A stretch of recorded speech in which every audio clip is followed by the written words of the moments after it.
Bueno, gracias a todos, gracias a todas. Siempre es una alegría estar en esta Bolivia, hoy símbolo de dignidad, de soberanía, magistralmente dirigida por un hermano y un hermano indígena, el hermano Evo Morales Ayma. Gracias, Evo, por esta invitación.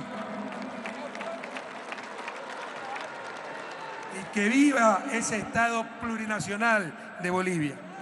Un abrazo al compañero Nicolás Maduro, presidente de la República Bolivariana de Venezuela.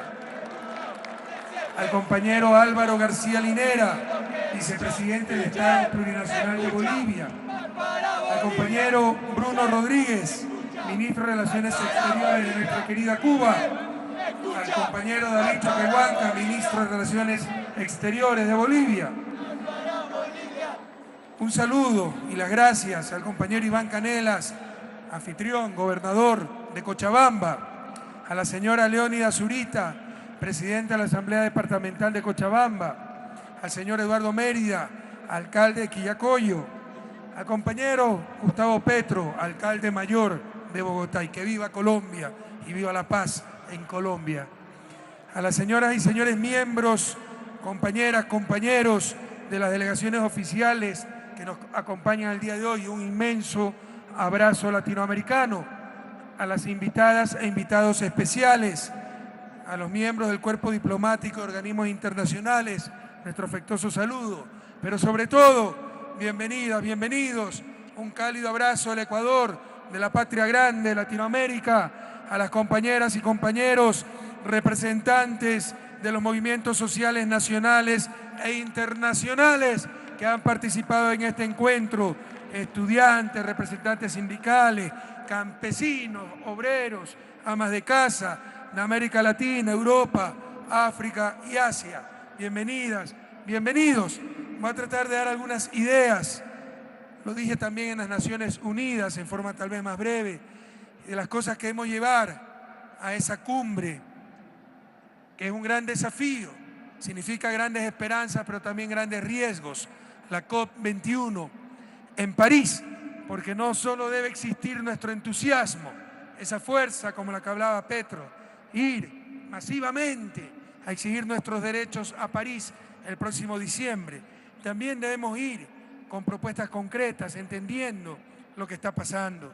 Sepan ustedes que en los últimos 50 años las emisiones de CO2 se han multiplicado 3.6 veces, es decir, un crecimiento anual de 2.6%.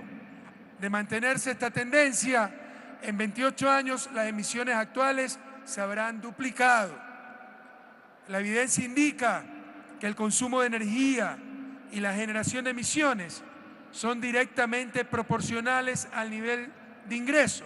Es decir, a más ingreso, más riqueza de un país, más emisiones de CO2, pese al adelanto técnico.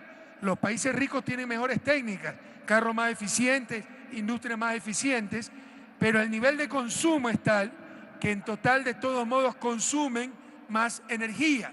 En otras palabras, es lo que técnicamente se llama que el efecto consumo domina al efecto eficiencia. Pese a ser más eficientes en el consumo de energía, escúchenme bien, porque esto es importante, un habitante de los países ricos emite 38 veces más CO2 que un habitante de un país pobre. 38 veces más emisiones de CO2. Esto es lo que nos lleva a lo que ya decía Bruno, al principio de responsabilidades comunes, pero diferenciadas. Todos somos responsables de cuidar el planeta, pero hay gente que es mucho más responsable porque está destrozando el único planeta que tenemos, contaminando en gran medida el planeta Tierra. Por supuesto que también hay afectación ambiental ligada a la pobreza, afectación como erosión de suelos, falta de tratamiento de residuos sólidos, etcétera. Contaminación de los ríos, porque ahí van las aguas servidas de las ciudades. Por eso necesitamos recursos para cuidar la naturaleza, los países pobres, los países en transición hacia el desarrollo. Y paradójicamente, esos recursos pueden venir de los recursos naturales no renovables explotados responsablemente. En mi país, Ecuador, tenemos un gran debate sobre la minería, tenemos un gran potencial minero y hay gente que es antiminera y nos utiliza argumentos muy simplistas. Toda mina contamina, en consecuencia no hay que tener minas. Bueno, todo carro contamina, en consecuencia no hay que tener carros. No, hay que elaborar un poquito más, hay que dar argumentos un poquito más inteligentes.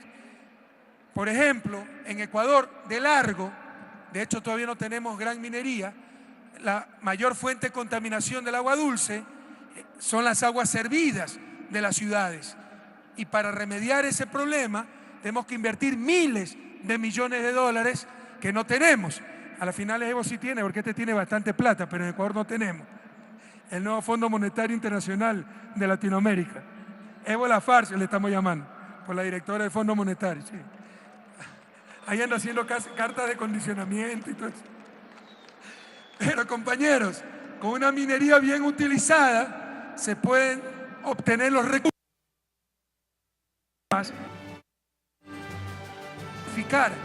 de tratamiento de aguas residuales y así purificar el agua dulce. Entonces debemos ser muy objetivos en estas cosas, no caer en lugares comunes, en simplismos, en lo que yo muchas veces he llamado el ecologismo infantil. Pero hay un problema adicional en lo que les estaba diciendo, que un país, un habitante de un país rico, emite 38 veces más CO2 que un habitante de un país pobre. Y que necesitamos también como países pobres recursos para cuidar el medio ambiente, porque la pobreza también puede dañar el medio ambiente. No en la medida en que lo hace la opulencia. Las responsabilidades son diferenciadas, pero también la pobreza puede afectar el medio ambiente. Y hay un problema adicional. La eficiencia energética entre los países ricos y pobres, la diferencia es aún abismal y se incrementa con el tiempo en vez de reducirse. En forma concreta, esa eficiencia pasó de 4 a 5 veces más en los países ricos entre 1971 y 2010. La superación de estas brechas tecnológicas se puede lograr con el acceso al conocimiento, a la ciencia y a la tecnología. Pero aquí también hay una disparidad enorme entre los países ricos y los países pobres. Ellos producen gran cantidad de conocimiento que presentan en patentes, lo privatizan, mientras que los países pobres, como la investigación en el mundo moderno es extremadamente cara, no tenemos esa capacidad de generar tecnología, ciencia, etcétera. Y es uno de los grandes desafíos, dicho sea de paso, de nuestra América. Entonces también tenemos una gran brecha en cuanto a ciencia y tecnología, y ya me voy a referir a aquello más adelante. Pero las inequidades mundiales no solo se reflejan en la distribución de las emisiones, en la brecha tecnológica, sino lo que es peor, en la incidencia del calentamiento global y del cambio climático, donde los más vulnerables son los países más pobres, muchos países africanos, muchos países isleños.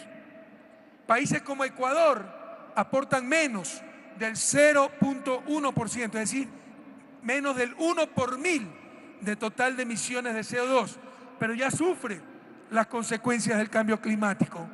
Por ejemplo, el único pingüino que llega a la línea equinoccial, el pingüino de Galápagos, está en peligro de extinción debido al calentamiento de las aguas marinas superficiales. Por ello, es necesario caminar, y esta es una de las propuestas concretas. Ya lo hicimos en Ecuador, no es imposible, es voluntad y sobre todo voluntad política de nuestros líderes. Debemos caminar hacia una declaración universal de los derechos de la naturaleza. Y el principal derecho de la naturaleza debería ser el que pueda seguir existiendo, pero también que pueda seguir ofreciendo los medios de vida necesarios para que nuestras sociedades puedan vivir con el summa causai, con el buen vivir. Y esto, compañeros, debe ser otra idea fuerza para evitar ciertos fundamentalismos ciertos infantilismos. ¿Cuál es esa idea fuerza? El ser humano no es lo único importante en la naturaleza. Hace algunas décadas se creía que lo único importante es el ser humano y no interesaba el resto. No, el resto de la naturaleza es también muy importante. El ser humano no es lo único importante en la naturaleza, pero sigue siendo lo más importante, compañeros. En otras palabras, como lo dice el Papa Francisco en su encíclica Laudato Si, todo planteo ecológico implica un planteo social y el principal desafío, la principal responsabilidad para los países pobres o en transición hacia el buen vivir es superar la pobreza. Entonces, el ser humano no es lo único importante en la naturaleza, pero él sigue siendo lo más importante. Y los derechos de la naturaleza implican que pueda seguir existiendo esa naturaleza, esa Pachamama, pero que a su vez permita el buen vivir para cada ser humano. ¿Y por qué esto es tan difícil de lograr dentro de un sistema como el capitalismo mercantil? Porque para el capitalismo mercantil de mercado, lo que no tiene precio prácticamente no existe. Para el socialismo tradicional y el socialismo del buen vivir, el socialismo del siglo XXI, lo importante es lo que tiene valor, así no tenga precio. ¿Qué es valor? Capacidad de satisfacer necesidades, capacidad de ayudarnos al buen vivir. Y hay muchas cosas con un inmenso valor, pero sin precio. ¿Cuál es el valor de la naturaleza? ¿Cuál es el valor de ese bien supremo que hemos alcanzado en América Latina? Y felicito a Nicolás con el presidente Juan Manuel Santos por haberse reunido y acceder a nuestra invitación en Quito en días anteriores para arreglar sus problemas con el diálogo. ¿Cuál es el precio de ese bien supremo que hemos alcanzado en nuestra América, que es la paz, solucionar nuestros conflictos sin violencia? Son cosas que no tienen precio, pero tienen un inmenso valor, compañeros. Los bienes ambientales, por ser de libre acceso, no tienen precio, pudieran tenerlo, ya me voy a referir a aquello, pero tienen un inmenso valor. El aire puro que genera la selva amazónica, ¿qué precio tiene? Pero sin ese aire puro, probablemente la vida en el planeta sufriría graves deterioros. Por eso, el capitalismo mercantil, en su lógica, no va a poder resolver este problema, porque para ellos solamente lo que tiene precio existe, mientras que hay cosas con inmenso valor sin precio, y esos son nuestros bienes ambientales, esa es nuestra naturaleza, esa es nuestra madre tierra, compañeros. Pero también, ¿por qué el capitalismo salvaje, el capitalismo tradicional, no va a poder solucionar este problema desde su lógica? Por algo en que también cayó el socialismo tradicional, y para mí fue el mayor error de ese socialismo tradicional. Propuso una vía más rápida, más justa, pero para llegar a lo mismo, al materialismo, consumismo, acumulación, industrialización, urbanización. Es decir, no disputó la noción de desarrollo con el capitalismo. Este es un aporte del socialismo del siglo XXI. Presentamos al mundo otra visión, otra noción de desarrollo, prestada de nuestros pueblos ancestrales, el buen vivir, el summa causai, que no significa vivir mejor cada día en una locura de acumulación, de crecimiento infinito, que es imposible. Significa vivir bien, satisfaciendo necesidades de base, pero en armonía con uno mismo, en armonía con la naturaleza, en armonía con las demás culturas. Es lo que los chinos están tratando también de definir. Ellos hablan de una sociedad moderadamente acomodada. Estrictamente hablando, no es que están disputando la noción de desarrollo vigente, la están limitando nada más un poco para poder sostenerla. Nosotros vamos más allá. El hombre no se limita a la parte material.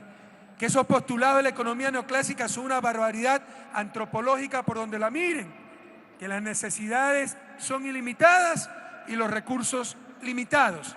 Con ese criterio, un ser humano como nuestro querido Pepe Mujica, que ha dicho reiteradamente que no necesita nada más para ser feliz, no existe, porque de acuerdo a la teoría económica, las necesidades deben ser ilimitadas. Son tonterías que nos han llevado a la destrucción del planeta. Insisto, por eso de la lógica capitalista, de la economía ortodoxa, no se va a poder resolver el problema del cambio climático, del cuidado de la naturaleza. Y aunque no lo crean, compañeros, la solución más importante para el problema del cambio climático, el calentamiento global, está también una palabra que define al socialismo. Y esa palabra es justicia. Y en este caso, justicia ambiental, compañeros. El momento en que haya justicia a nivel planetario, que los grandes contaminadores se responsabilicen del daño que hacen, que se compense a los países que sufren los impactos del cambio climático, que se compense a los países que generan bienes ambientales. Esta agresión contra la naturaleza se verá grandemente limitada, porque van a tener que pagar, compensar por sus acciones, porque vamos a tener que cambiar lo que muchos no nos damos cuenta, esta nueva e injusta división internacional del trabajo. ¿Cuál era la tradicional división internacional del trabajo? Que los países pobres produjéramos materias primas, lanas, etcétera, y los países ricos elaboraban esas materias primas y generaban bienes industriales que nos los vendían a nosotros mismos. Pero allá se quedaba el valor agregado, allá se quedaba el empleo, allá se quedaba el mayor ingreso. Eso ha cambiado.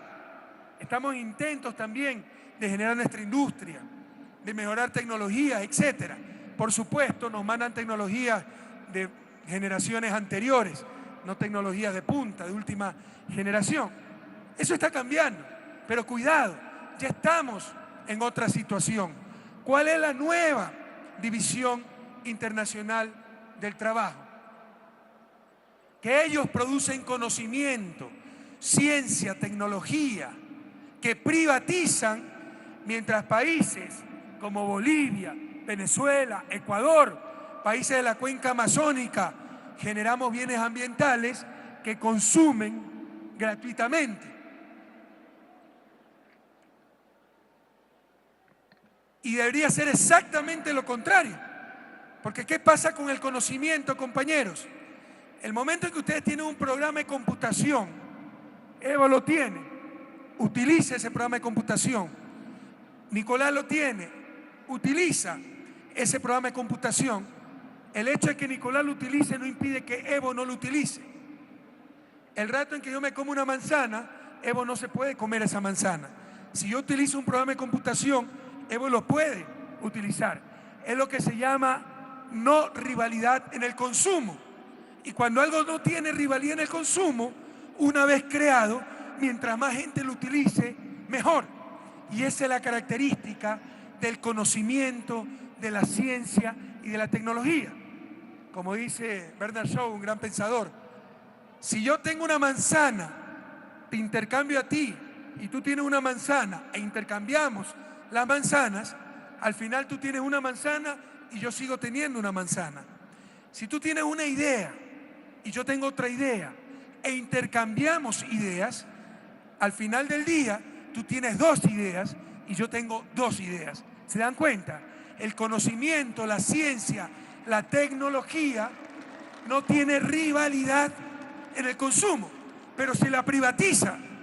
¿Cómo se la privatiza? Con patentes. Y en nuestros países hay cárcel si no pagan una patente. Y eso es lo más parecido a la cárcel por deuda, queridos compañeros. Pero no hay cárcel si una transnacional destruye nuestra naturaleza. Por el contrario, los bienes ambientales se destruyen al consumirse, se contamina, se genera cambio climático, pero esos bienes ambientales siguen siendo de libre acceso. Técnicamente, puede accederse libremente. Al conocimiento también puede accederse libremente en forma técnica. Técnicamente se accede de forma libre. Por eso se ponen barreras institucionales, patentes, leyes que sancionan al que utiliza un conocimiento sin pagar regalías, etc. La gran pregunta, ¿por qué no se hace lo mismo con los bienes ambientales? Más aún, en los bienes ambientales hay más lógica, porque el bien ambiental se destruye cuando se utiliza. El conocimiento lo puede utilizar tú y no se destruye. Es un bien no rival en el consumo. Mientras más gente lo utilice, mejor. Pueden buscar los pretextos que quieran. La única respuesta, compañeros, es la respuesta del poder. ¿Quiénes son los contaminadores, pero que producen conocimiento, que privatizan, en cambio consumen bienes ambientales libremente? Son los más poderosos. Se trata de un problema político y para resolver ese problema político se necesita una noción de justicia, compensar valor, compensar los bienes ambientales, firmar Kioto para obligarse a cuidar la naturaleza y compensar a esos países, a esos actores que generan esos bienes ambientales. Lamentablemente, queridos compañeros, en el siglo XXI, la justicia sigue siendo todavía la conveniencia del más fuerte. Para graficarles un poquito de lo que estoy hablando, por un instante, imagínense que la solución sea la inversa. Perdón, que la situación sea la inversa. Que los contaminadores, los grandes contaminadores, fuéramos Ecuador, Bolivia, Venezuela, Cuba, y el que tuviese la selva amazónica fuese Estados Unidos o fuese Europa. ¿Quién puede dudar que hace rato hasta nos hubieran invadido para exigirle una justa compensación, entre comillas, ¿verdad? Y todo en nombre de civilización, justicia, derecho, etc. Pero como la situación es la contraria, ni siquiera firman Kioto y siguen consumiendo libremente nuestros bienes ambientales. Solo compensando el consumo de bienes ambientales no tendríamos ya más necesidad de financiamiento para el desarrollo. Y aquí otra idea fundamental para cualquier debate sobre sostenibilidad. La conservación en países pobres o en países con pobres no será posible si esta no genera claras y directas mejoras en el nivel de vida de su población. Yo no le puedo decir a una familia pobre, sin empleo, sin ingreso, que vive al lado de un bosque, no cortes el bosque. Si no recibe un beneficio de ese bosque, lo va a cortar para alimentar a sus hijos, compañeros. No aceptemos el rol que nos quieren dar de guardabosques gratuitos del mundo, como decía Evo en las Naciones Unidas. Para que la sostenibilidad pueda mantenerse en el tiempo, la conservación de la naturaleza, debe haber beneficios directos para nuestros pueblos, sobre todo para los más pobres. Les insisto, esto es lo que dice el Papa Francisco en su encíclica Laudato Si. Un verdadero planteo ecológico se convierte siempre en un planteo social. Y el acceso a la ciencia y tecnología, no solo por lógica, porque no hay rivalidad en su uso, pero además, frente a la conservación del planeta, es vital, sobre todo para los países pobres, para su lucha contra el cambio climático y contra la misma pobreza. Por eso es indispensable declarar, sobre todo a las tecnologías, y este es un punto que debemos llevar a la COP21, declarar a las tecnologías que mitiguen el cambio climático y sus respectivos efectos, es necesario declararlas como bienes públicos globales, garantizando su libre acceso, compañeros.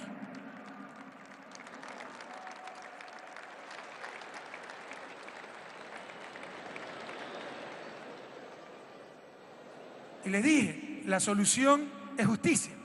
Esa justicia también implica que los países más contaminadores reconozcan el daño que ya han hecho en nuestros países, con el saqueo de los recursos naturales, con la propia contaminación, etc. Y por eso es necesario también luchar por ese tribunal internacional para cuantificar y obligar a pagar la deuda ecológica que tienen los países más ricos. Pero sobre todo, evitar que esa deuda siga creciendo. Porque no es cuestión en la lucha contra el cambio climático de ricos o pobres. Si esto sigue así, en el mediano o largo plazo, todos seremos pobres si es que puede subsistir la vida en el planeta. Y aquí otra paradoja. Hay tribunales de deuda para deuda financiera. Hay tribunales arbitrales para proteger no los derechos, muchas veces los abusos de las transnacionales. ¿Por qué no hay tribunales para algo tan fundamental como establecer la deuda ecológica, los responsables del daño al planeta, que se compense a las víctimas de ese daño y sobre todo que no se siga dañando al único planeta que tenemos? Todo responde a poder, compañeros. Por esto es básicamente esta lucha, no es solo técnica, es una lucha política. A finales de este año estaremos en la 21ª Conferencia de las Partes, COP21, de las Naciones Unidas en París. Si en esta conferencia fracasamos y no logramos acuerdos vinculantes para proteger este único planeta que tenemos, podría empezar el entierro de nuestra civilización. Pero como dije en las Naciones Unidas hace un par de semanas, si alcanzamos la victoria, si logramos esos acuerdos vinculantes, si logramos el compromiso de los países más contaminadores, que también son los más poderosos, es decir, se trata de una lucha política en función de la justicia ambiental, pero si logramos esa victoria, celebraremos la conferencia 22 con el cántico del primer manifiesto ecológico, escrito en el año 1225 por San Francisco de Asís, que cantaba, decía el santo: por el hermano viento, por el aire, la nube, el cielo sereno y todo tiempo. Por todos ellos vamos a vencer, compañeros. Hasta la victoria siempre. ¡Que viva Bolivia! ¡Que viva Venezuela! ¡Que viva Ecuador! ¡Que viva Cuba! ¡Que viva la patria grande! ¡Que vivan los pueblos del mundo!